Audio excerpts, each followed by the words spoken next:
রাষ্ট্র নির্বাচনের প্রচার প্রচারণায় ফুরফুরে মেজাজে রয়েছে ছাত্রদল ছাত্র শিবির সমর্থিত প্রতিদ্বন্দ্বী প্রার্থীরা। তবে নির্বাচনী খরচ নিয়ে হিমশিম স্বতন্ত্র প্রার্থীরা। আরো জানাতে রাজশাহী থেকে যুক্ত হচ্ছেন সহকর্মী মোস্তাফিজুর রহমান। মোস্তাফিজুর রহমান, 4 বার তফসিল পরিবর্তন করেছে নির্বাচন কমিশন এবং যেই 16 অক্টোবর যে নির্বাচন হবার কথা কতটুকু হবে বলে মনে হয়? ছাত্রছাত্রীরা কি বলছেন যে শঙ্কা রয়েছে সেটি আসলে কতটুকু পরিস্থিতিতে রয়েছে? দেখুন, এই যে সংখ্যাটি রয়েছে শিক্ষার্থী সহ ভোটারদের, যে অর্থাৎ নির্বাচন আদৌ 16 তারিখে অনুষ্ঠিত হবে কিনা, কেননা এর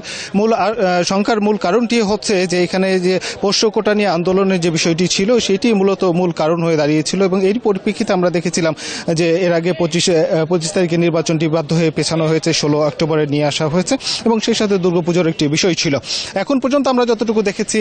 শিক্ষক এবং কর্মকর্তা কর্মচারী তাদের যে পোষ্য কোটা বা প্রাতিষ্ঠানিক সুবিধার আদায়ের যে আন্দোলনটি ছিল সেটি স্থগিত এবং সেই সাথে তারা 16 তারিখের অর্থাৎ রাষ্ট্র নির্বাচনের আগ পর্যন্ত করবে না, এমনটি কিন্তু আমরা একাধিক সূত্র থেকে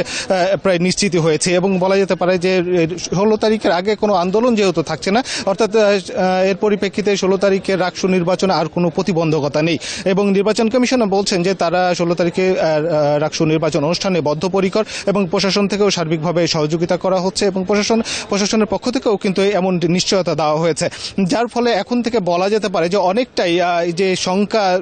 শিক্ষার্থী এবং যারা প্রার্থী রয়েছেন তাদের মনে যে সংখ্যাটি রয়েছে তাদের মধ্যে যে সংখ্যাটি কাজ করছে, কারণ চতুর্থবারের মতো পিছিয়ে সর্বশেষ 16 অক্টোবর তারিখ নির্ধারণ করা হয়েছে। এর ফলে কিন্তু এখন পর্যন্ত প্রশাসন থেকে আশ্বস্ত করা হচ্ছে, সেই সাথে নির্বাচন কমিশনও বলছে যে 16 অক্টোবর নির্বাচন না হওয়ার আর কোনো সংখ্যা নেই, অর্থাৎ 16 অক্টোবরে নির্বাচন হবে এটি বলা যেতেই পারে। এখন পর্যন্ত এটি এই বর্তমান যে রাজশাহী বিশ্ববিদ্যালয়ের পরিস্থিতি সেই হিসেবে এটি কিন্তু পরিসংখ্যান সেটি বলছে। আর প্রচার প্রচারণার কথা যদি বলা হয়ে থাকে, প্রচার প্রচারণায় যেহেতু আর মাত্র হাতে 5 দিন সময় রয়েছে, এর মাঝে আবার শুক্রবার এবং শনিবার 2 দিন ক্যাম্পাস বন্ধ থাকবে, যার ফলে সময় কিন্তু খুব কম যারা প্রার্থীরা রয়েছেন তারা, কেননা ক্যাম্পাস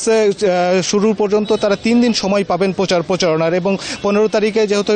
নির্বাচনী প্রচার প্রচারণা বন্ধ থাকবে, 16 তারিখে নির্বাচন অর্থাৎ 24 ঘন্টা আগে নির্বাচন প্রচার প্রচারণা বন্ধ থাকবে, এর ফলে শিক্ষার্থীদের হাতে সময় খুব একটা নেই, যার ফলে তারা সময় যারা প্রার্থীরা রয়েছেন বিশেষ করে 11টি প্যানেলে যে প্রার্থীরা রয়েছেন তাদের কিন্তু দেখা গেছে যে সময় নষ্ট না করে তারা কিন্তু প্রচার প্রচারণায় ব্যস্ত। তারা বিভিন্ন আবাসিক যে হলগুলো রয়েছে সেখানে যাচ্ছেন, ডিপার্টমেন্টের সামনে যাচ্ছেন, শিক্ষার্থীদের কাছে তাদের যে লিফলেটগুলো রয়েছে সেগুলো তারা বিতরণ করছেন, সেই সাথে তারা শিক্ষার্থীদের প্রতিশ্রুতি দিচ্ছেন এবং তাদের দিকে টানার চেষ্টা করছেন যে তারা নির্বাচিত হতে পারলে শিক্ষার্থীদের জন্য তারা কি করতে পারবেন এমন প্রতিশ্রুতি কিন্তু তারা পুনর্ব্যক্ত করছেন। তো রাজশাহী বিশ্ববিদ্যালয়ের রাষ্ট্র থেকে এই ছিল সর্বশেষ।